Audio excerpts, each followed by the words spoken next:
Welcome to Redbeard Radio. I'm Brian Keith, and I started my business back in 2012. And there were times in those 10 years where I was wildly passionate about the work in front of me. And there was other times where I hit a wall and I just wasn't excited and I was going through the motions to get some result, but I didn't really care as much as I should have. And a lot of entrepreneurs face this where we go through these binges of excitement and then we fall in these times where we're just drudging through our work. And we have someone today, the author of Enjoy the Ride. We have Alan Stern on the podcast to talk with us about why it is that we all fall into that slump and how to work our way out of it. Alan, welcome to Redbeard Radio. Hey, Brian, great to be here. Great to be in your presence because you're an incredible guy, and it's just an honor and a privilege to be with you. So thank you so much for having me. Well, I'm excited to have you here because your line of work and the people you work with are not the kind of people that most folks think of as exciting, wildly passionate about their work, revitalized. Because Alan, you are a dentist. Yes, sir. And you work with dentists to grow their dental practices. Mm-hmm. And you're going to give us the secret today. All of us, we have people on this podcast from all walks of life and all kinds of different businesses. You're going to help us understand what is it that a dentist does to go rekindle that energy and fall back in love with their work. And then we're all going to be able to go apply that to our businesses. So let's start off, Alan, with a bit of your story here. You're a dentist, which I think I have this generic vision of a dentist when I say that in my head, right? Like you go to dental school, you stare at people's mouths, you rip their teeth out, whatever. You have a bit different path than the standard path. Can you share with us a bit of the Alan Stern story? Yeah, rip their teeth out. You know, when I was in dental school, Brian, they sold T-shirts at the bookstore, and it said VCU School of Dentistry on the front, and on the back it said drill 'em, fill 'em, and bill 'em. Oh, Now that was a long time ago. I graduated dental school in 1981. Wow. So I am 41 years into it. Yeah. Dentistry is a very, very interesting profession. I believe that it still today offers people a tremendous life, but it's hard. There is no easy way to make a living. So when I signed up for dental school, the rule was you get your degree, you go out, you hang your shingle, you get rich, you retire when you're about 50 years old, and you drink mint juleps on the porch and have a good time. But the rules change, just like they change for any business. There is no easy way to make a living. And what I found as I started my own practice, those changing rules, the interference of insurance and government and other third parties, consumerism, legal actions, hyper-regulation, that all came tumbling down on us. And all of a sudden, that automatic bestowment of expert, master, one who must be listened to, disappeared. And all of a sudden, there are societal forces that are turning us into merchants and entrepreneurs. And we were not prepared as a species to do that. We had no idea about entrepreneurialism. We knew how to take care of people, and we figured it was an automatic slam dunk. Wrong. So mid-career, Brian, I hit the doldrums, and I made a lot of really stupid decisions, stupid financial decisions, stupid consulting decisions by taking on some people who were not coaching me to be what I am. And in my 50s, Brian, I was living paycheck to paycheck. In my 50s as a 30-year practitioner. Oh my God, rock bottom, brother. I was pretty sure that you had yachts by then, according to popular culture. Yeah, I get seasick, Brian. I didn't want that. So what did you do about it? What did you do when you woke up at 50 and you said, wow, I'm not where I expected to be financially, even though I've been working my butt off for 30 years in a skilled profession? Yep. Well, Brian, you know this. It's really true. When the student is ready, the teacher appears. Yeah. And the right coaches, the right advisors appeared in my life. And I did something very heartbreaking. I had to sell my lovely house. And that caused me to emotionally spiral. What a failure I was. But you know what happened? I adjusted my life. And all of a sudden, money had no power over me anymore. And when I altered my lifestyle to reality, I was able to save, invest, grow my practice, redefine my why, and come through it all just by understanding that when you get the 800-pound gorilla out of your room, you're buying yourself liberation. You're buying yourself entrepreneurial freedom. So I was able to express myself professionally as I wanted to, and they came. So I think the business lesson is that be who you are, that if you're in a profession or an occupation that allows you to really express your own core values and work from your heart, the money will come. You'll know intuitively how to expand your business, to scale your business, to grow your business, and you can have fun with it while making money. Another story, another part of the story you just told that I really heard was that line from Fight Club: things you own end up owning you. And we all get into these Yeah. assumptions about the skin we wear. Oh, I wear these kind of clothes, that kind of car, this kind of house, I live in this kind of place. And our assumptions about what is normal can be very drastically different. I live about an hour south of Seattle, and I used to live in Seattle, in a very nice neighborhood called Green Lake, very nice area. Hmm. And even at the time back in '06, it was pricey. I bet now this 2 bedroom basement apartment I live in, at the time it was 1,200 a month. I bet now it'd be like, I don't know, 3,500 to 4,500 a month. And which, for Seattle, it's completely normal for that area. It's a gorgeous Yes. area. Bicycle downtown, it's gorgeous. And if you identified yourself as I'm the kind of person who lives in Green Lake or a similar suburb of Seattle, Hmm. then you are deciding, yeah, I'm the kind of person who spends, 30 to 50,000 on my apartment per year. And Hmm. that's just normal. But if you were willing to say, actually, I could be the kind of person who lives in Alderwood, which is probably half the price, but 10 miles away, your choices are incredibly different about how much time you spend at work, how much time you get to spend with your kids, how free you are. You talked about freedom. Yes. And all entrepreneurs, absolutely myself included, we get attached to our story that we told ourselves. And the more years we do any particular thing, the deeper that rut goes, which can be good in times of good things, good in times of when it really reinforces a positive thing. But then it can Yes. also, if you think about, you grew up and your parents always told you, we don't steal in this family. And so you have this rut in your brain that I'm the kind of person who never steals. That's wonderful. But then there's Hmm. other ruts like, well, I consistently have bad habit X. I don't take care of myself. I don't work out. I drink every night, whatever it is. And we sort of wear it on, and we don't wear it on intentionally. We don't say, I'm going to go put on my jacket that says that my house is who I am, and it's worth sacrificing my future. If someone asked you, Alan, they said, hey, would you rather have this house and not be able to do your profession how you know it ought to be done, or would you rather do your profession how you know it ought to be done and then live in as nice a place as is reasonable given the totality of your financial goals, not looking at only a single thing? If someone just Oh. asked you that, you'd probably say, well, I'd actually rather go do dentistry the way it's supposed to be done. Everyone Hmm. says that. And yet then everyone makes decisions to go invest in things, investing money, investing in social circles, that go Hmm. and make them slaves to this narrative of themselves that they accidentally built. I see it everywhere, including in myself. Yes. Yeah. And there is a lot of pressure on us to do that. And in dentistry, uh, there is a one-upmanship Mm, and a prove yourself better than somebody else. And mm, there's a chest pounding and a braggadocio that goes on in the profession. Some of it is overt, some of it's subliminal.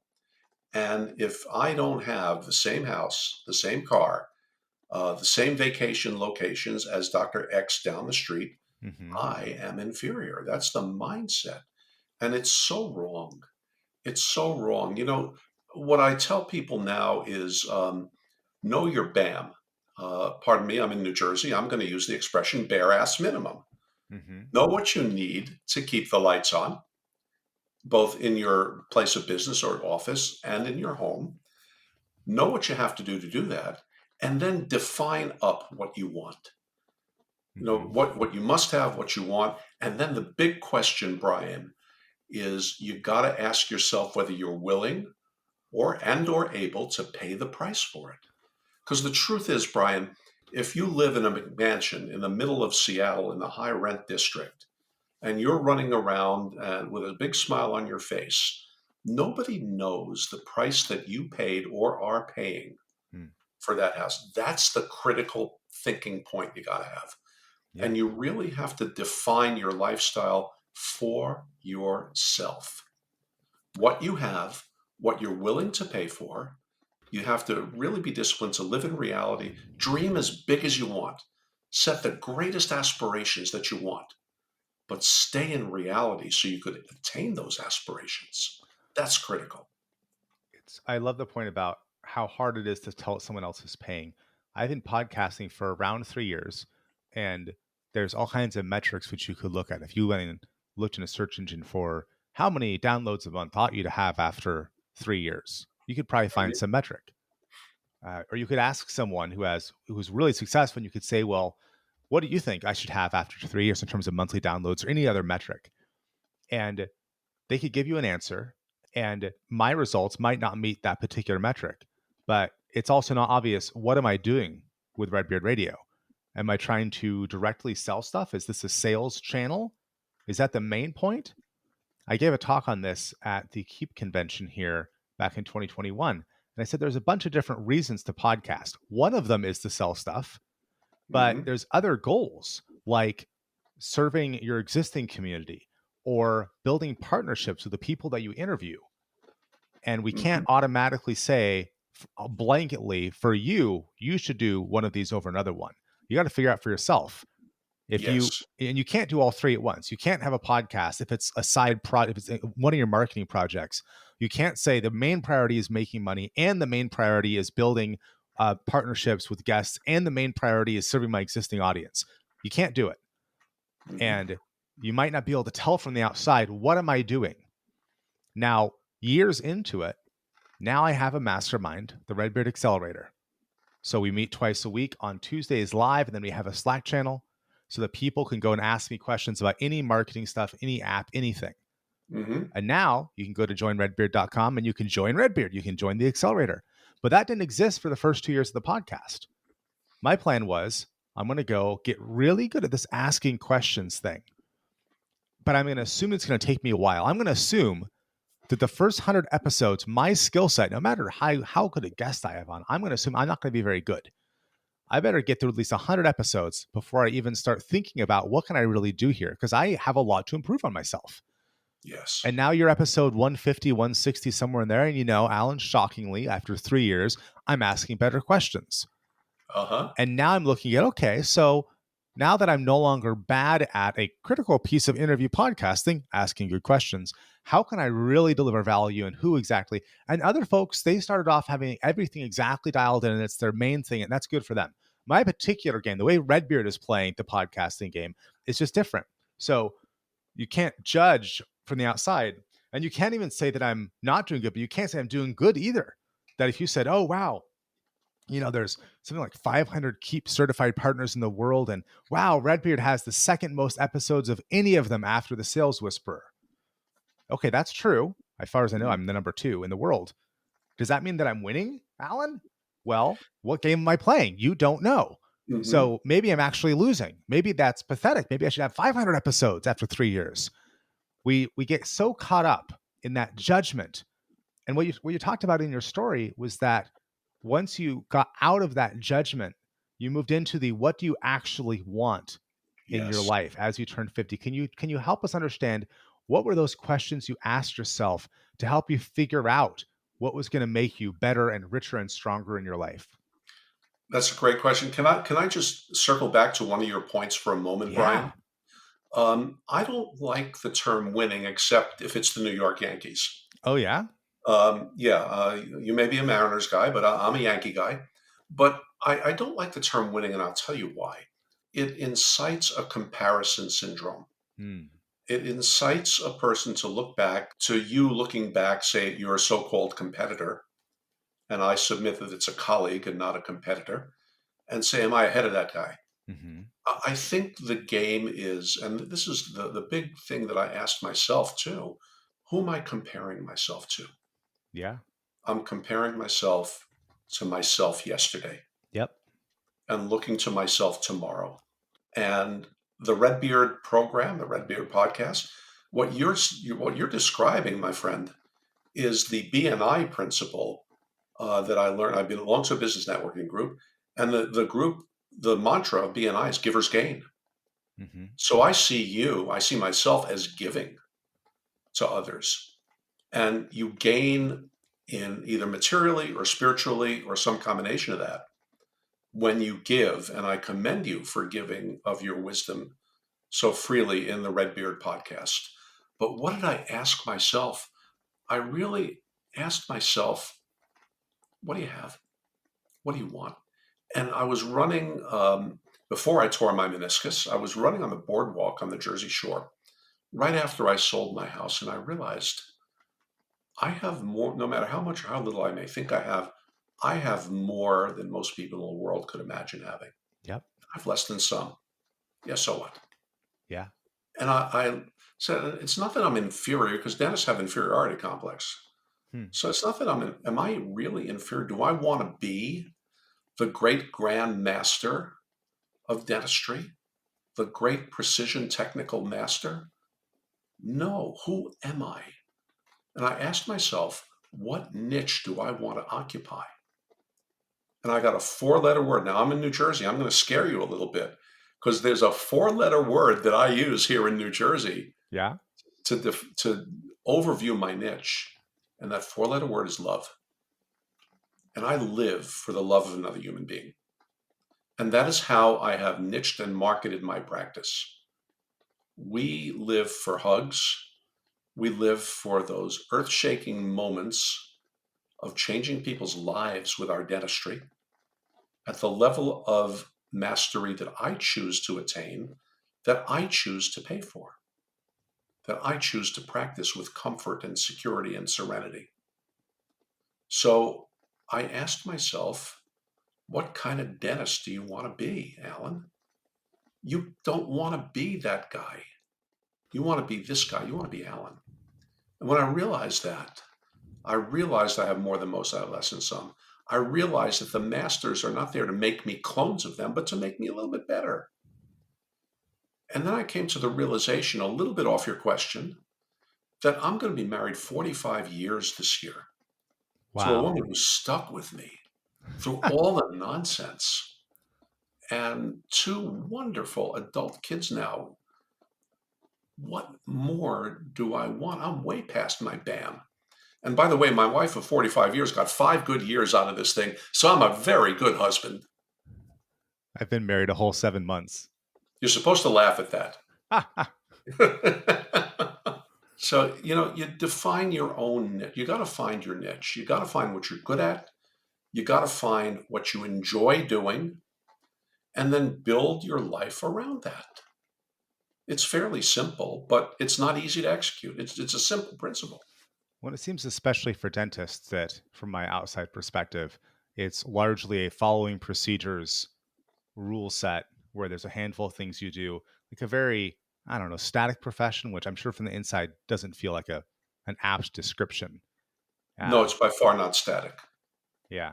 It's very dynamic because there are hundreds of different procedures to do, and there are different tiers, different service levels. If I could do a very crude analogy, if you go to McDonald's, you get USDA certified food for a certain price in a certain environment. If you go to Ruth Chris Steakhouse, you get USDA certified food Uh huh. at a certain price in a certain environment. Huh. So, dentistry, I hate to tell you non dentists this, it is a tiered and niched profession. Hmm. So you can consume dentistry, so to speak, at any level. And where my colleagues get in trouble is if they try to brand themselves as X and perform 0.5X Hmm. Charge price X, but perform at 0.5x. That's where we get in trouble. So Hmm. you got to be, but all those forms of dentistry are acceptable, just like a McDonald's hamburger or Ruth Chris steak. You just have to define who you are, what your niche is. Well, let's talk a bit about that and how you help dentists do that in your Facebook group over at Better, Richer, Stronger, where you help people redefine prosperity. Can you tell us a little bit about that? Yeah, prosperity, as I alluded to, Brian, is more than your bank account. And I would submit that your bank account is probably about the middle tier on the ladder there. We have to practice to happiness. Hmm. We have to know who we are. We have to have a clear mission statement, vision statement, build a team of like minded individuals around us, attract people who value what we value, take third party interference and put it as far to the side as possible, and build a team that's focused on a vision and a mission that has to do with the human beings that we serve, who we in regular language call our patients. So I help people understand who they are professionally by talking about what they love doing, honing them in on that, bringing their teams together around that mission so that they work with each other. So the team is not walking behind you, but they're walking at your side, unified in the mission, projecting it outward from the first phone call to every interaction, every patient interaction that goes on, and building a true word of mouth practice that delivers what the leader of the practice wants to do, how he or she wants to do it. And the biggest hangups I see are people who don't understand that we need our team members every bit as much, in fact, probably more than they need us in this terrible market, in this terrible employment market. So I try to get everybody on board, and I teach humility, that we need each other. I teach outward mindset, that we are here for that patient. The patient is not here to serve me. I am here to serve them. And you don't work for me. Brian, if you work in my office, you don't work for me, you work with me. And we work for the mission, my office. That definition is so important. I've occasionally had clients where we don't vibe as well once we start working together as it would be nice. And almost always, when I look backwards after the end of an engagement that wasn't as smooth as I'd like, I can point to the idea that they thought I was working for them, and I could not enough communicate what it means to me to work with my clients. Yeah. And pretty much every time it's my fault for not setting expectations in a way or not asking enough questions to understand that who they actually want is someone to work for them, which is fine. I'll go help you find someone like that. That's not me. It's never going to be me. Hmm. And there's some people who really do want to work for someone else and just be told what to do. They don't want to be partners in creating something. They want to be told what to do. That's just not me. So I love that you call that out. That's how your office works, right? And that's how you advise other dentists in your Yeah. Better, Richer, Stronger group. And you know what, Brian? There is nothing wrong with a person who wants to work for somebody. There Yeah. is nothing wrong with an educated professional who wants to work for a federally qualified health center, Hmm. or a prison system, or some other nonprofit, or just be an associate in a for profit practice. There's nothing wrong with that if that's who they are. And I work with associate dentists in trying to help them settle into their niches. Yeah. It's all about knowing yourself Yes. and then being Yes. willing and able to share with others, this is who I am. I didn't here's the embarrassing thing, Alan. I did not understand that working with versus working for thing really until about 2 years ago. Is when it really got clear for me when I looked at most of my clients are happy, and some of them the engagements didn't go as well as we'd hoped. Why is that? And a recurring theme was only when looking backwards could I really realize, wait a minute, yeah, these folks wanted someone to work for them. And upon Yes. looking back at it, the kinds of results they were asking for, but the modality, the mentality of working for, those two don't mesh together given their budgets. Doesn't exist. And Hmm. if I'd accurately understood what they were wanting, I could have said, working for that kind of person, and the kind of budget you're looking for, they can get you results X, but not results Y. And you want results Y, which you cannot get on that budget, and you cannot get the person. Like, you have to have someone who's going to work with you. You're looking for a unicorn, doesn't exist. But I didn't Mhm. understand what they were really looking for. I didn't listen well enough. And now I do. And Well, now life is better because I'm better at saying, okay, here's what I think you say you want. Here's what you actually can get. What do you think? But it took yes. me an embarrassingly long time to get to that level where I can really talk about even the specific language of working for and working with. So, Alan, last question for you here. Who should join up in the better, richer, stronger Facebook group? Is this just for dentists? Is it for It is other for anybody who works in dentistry. anybody who It's for works in dentists, dentistry? owner dentists, associate dentists, hygienists, dental assistants, dental administrative personnel, and generally people who support the dental profession. That's wonderful. It's all, I welcome all of them. I welcome all those voices. My message is it's pretty universal to all businesses, but Mhm. I focus it in on dentistry. It's so important. That's great. Alan, thank you for sharing your perspective and on how we can best measure ourselves or not measure ourselves. And folks, the Facebook group is Better, Richer, Stronger. Alan, thanks for being on Redbeard Radio. Brian, thank you for everything you're doing. You're amazing.